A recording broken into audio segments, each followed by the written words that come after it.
Hi, everyone. Welcome to the PoliticAL update with me, Alexandra Acker-Lyons. I pay attention to the political news so you don't have to. This is the advice I give to my millionaire clients, and you get it for free. Coming to you from my dad's house in Broomfield, Colorado. Hope everyone has been having a good week. It is Friday, November 7th. We have so many things to talk about and celebrate. Wow. Tuesday far surpassed even my wildest, most optimistic expectations. I was like, okay, Abigail is going to do like 11 or 12%. I thought Mikey would probably get to 7 or 8%. I felt really good about Mandami and Prop 50 and some of the obvious things. Felt good about Pennsylvania Supreme Court. But like, holy cow, blew it out of the water. Won the Georgia Public Utility Commission races by double digits, broke the supermajority in Mississippi. Women were elected everywhere, in particular in Virginia. 10 of the 14 flips were women candidates. Women mayors won all over the place. Moms for Liberty went 0 for 31, which makes me particularly happy as someone who spends a lot of time thinking about school board races. So this was just great. I am going to have some more in-depth analysis and takeaways in writing, which if you don't get my occasional Where to Give Now memos, you can go to my website, AL Advising, and find some more information about that. But this was a good night across the board. And it had a lot less to do with ideology and showing that like where we show up, where we try, we did well. And we tried in a bunch more places. And I think that just really paid off. So yay, go team. Okay, candidate news. We have a lot of it. Our queen, Nancy Pelosi, has decided not to run for re-election. This is not terribly surprising. She is 85 years old after all. But once again, kind of showing how leadership works and how it can be done and passing the baton. There have been a lot of stories written about her. I really encourage you to go look at some of the ones that are written by like local California and San Francisco outlets that talk about her impact on San Francisco in particular. So just thank you, Speaker Pelosi, forever my speaker. I have a pillow in my office that says Speaker Pelosi. It has her face on it. It's the best. Alex Padilla, also in California, current senator, has decided not to run for governor.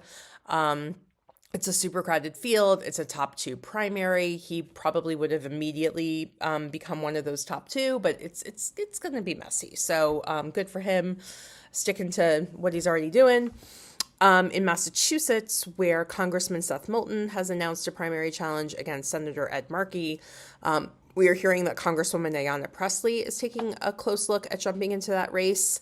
I think the hope here is obviously that Senator Markey, as much as I adore him, he is truly one of my favorite members, decides not to run for re-election, and that Ayanna Pressley that can kind of then take that progressive wing of the party, which is sizable in blue Massachusetts. In Florida, Jerry Demings, who is the mayor of Orange County and is the husband of former Congresswoman, former Senate candidate Val Demings, has announced he is going to run for Florida governor. He is definitely the most prominent Democrat to express interest in running there. Still going to be hard. We will see how all of that shakes out. In Maine, too, Jared Golden has announced he is not going to run. Jared is someone interesting. He's not someone who I had supported over the last several cycles because he was too conservative for me and for most of my clients. But I actually got to know him a little bit over the last couple of months. He's a really good guy, doing it for the right reasons, just has some ideological differences. And it's going to be hard to keep that seat. We have a couple of good candidates looking at it, but he's just kind of become disillusioned with Congress, and I can't say I blame him. But that's even though I don't agree with him on a lot of things, definitely a loss. So thank you, Congressman, for your service. And we should just expect a lot of announcements in the next few weeks. We're already seeing a bunch of news come out of California about, which candidate and even which incumbent is going to run in which now redrawn district.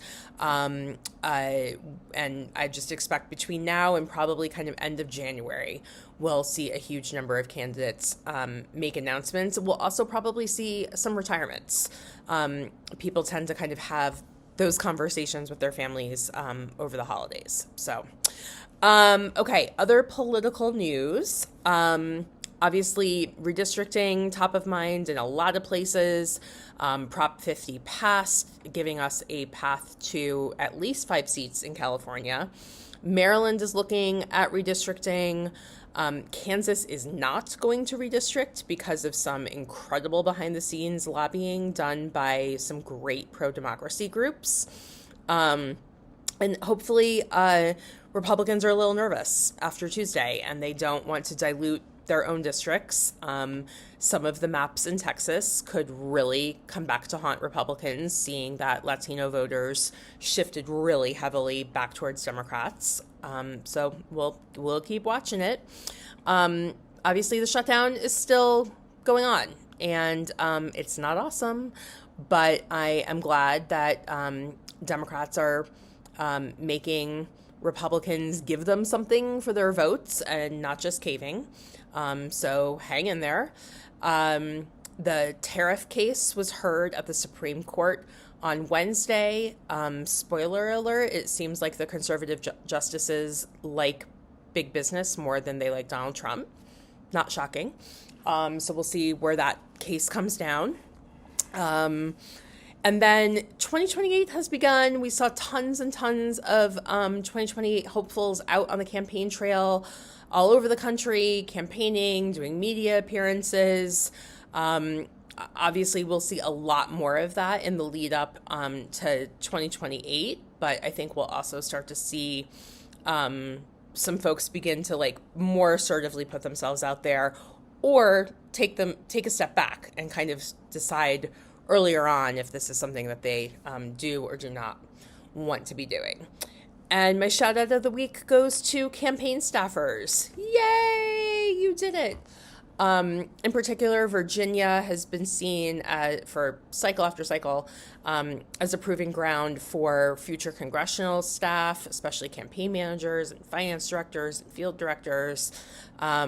So go get some rest, eat a salad, and then we'll put you back to work. But thank you all. It is a very hard job, and you should enjoy this victory, and we should all go buy you a beer and a salad.